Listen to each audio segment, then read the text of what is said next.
করতে হবে, নিজের কবরটা কেমন হবে, আমার কবরের ভিতরে কি আমার কষ্টটা সহজ হবে না কঠিন হবে, এই চিন্তা থেকে থাকতে হবে।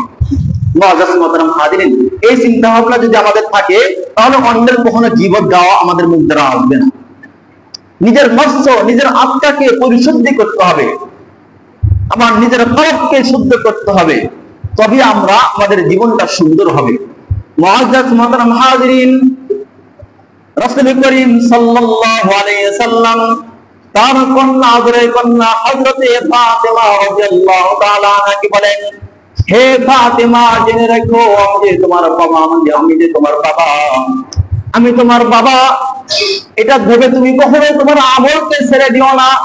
তুমি এটা ভাবিও না যে আমার পিতাটা একজন রাসূল, আমার পিতাটা একজন আল্লাহ পাকের রব্বুল আলামিনের প্রদত্ত একজন পয়গম্বর, আমার পিতার বদৌলতে আমি জান্নাতে যাইতে পারবো।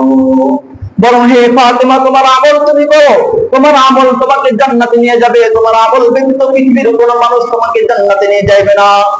অতএব তোমার আমল তোমাকে করতে হবে, তোমার জান্নাত তোমাকে ব্যবস্থা করে নিতে হবে। এই জন্য তো আমাদেরকে শিখিয়ে দেওয়া হয়েছে আল্লাহুম্মা আজরিনি মিনান নার, আল্লাহুম্মা আজরিনি মিনান নার। আমাদেরকে দোয়া শিখিয়ে দেওয়া হয়েছে আল্লাহুম্মা আজরিনি মিনান নার, ও আল্লাহ আমি তোমার নিকটে জাহান্নামের আগুন থেকে আশ্রয় চাই। এখানে বলে দেওয়া হয় নাই, এখানে বলে দেওয়া হয় নাই যে আমরা তোমার নিকটে আশ্রয় চাই, বরং আমাদেরকে দোয়া, আমার এই আল্লাহ তুমি জান্নাত দান করো, আমাকে জাহান্নামের আগুন থেকে হেফাজত করো। আল্লাহুম্মা আজরিনি মিনান নার, ও আল্লাহ আমি তোমার জাহান্নামের আগুন থেকে আমাকে হেফাজত করো। মুআজ্জাজ মুহতারাম হাজিরিন, দুনিয়ার সমস্ত মানুষ ওই হাসরের ময়দানে সকলকে, যত ঘনিষ্ঠ বন্ধু হোক না কেন, স্বামী হোক বা স্ত্রী হোক, সন্তান হোক বা মেয়ে হোক, সব মানুষকে ভুলে যাবে। কাল কিয়ামতের ময়দানে কেউ কাউকে চিনবে না।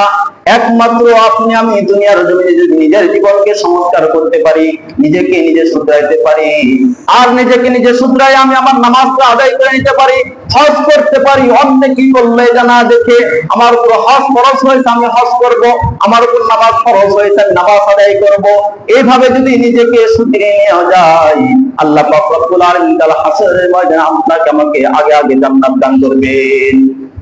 মুআজ্জাজ মুহতারাম হাজিরিন, এই জন্য রাষ্ট্র পরিচালনা করুন আর রাষ্ট্র সংস্কার করুন আর নিজের জীবনকে সংস্কার করেন।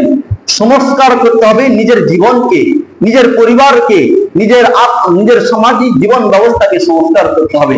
এভাবে যদি আমরা নিজে কি করলাম এটা দেখতে হবে, আমি সারাটা দিনের ভিতরে কয়টা ভালো কাজ করলাম আর কয়টা মন্দ কাজ করলাম। ঘুমানোর পূর্বে একটু চিন্তা করেন যে আমি জাহান্নামের কাজ কয়টা করলাম আর পরকালে যে জান্নাতে যাব এই জান্নাতে যাওয়ার জন্য কয়টা কাজ করলাম। এরকম ভাই প্রত্যেকটা দিন, প্রত্যেকটা রাত্রি বেলা আপনি হিসাব করেন, দেখবেন এভাবে হিসাব করতে করতে নিজের বিবেকের ভিতরে একটা ধাক্কা আসবে যে আমি দিনের ভিতরে জান্নাতের কাজ করতে 5টা আর জাহান্নামে যাওয়ার জন্য কাজ করতে 10টা।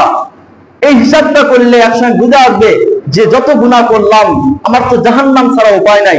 এভাবে হিসাব করতে করতে এক সময় এমন আসবে যে নিজে নিজে তওবা করে দিবেন।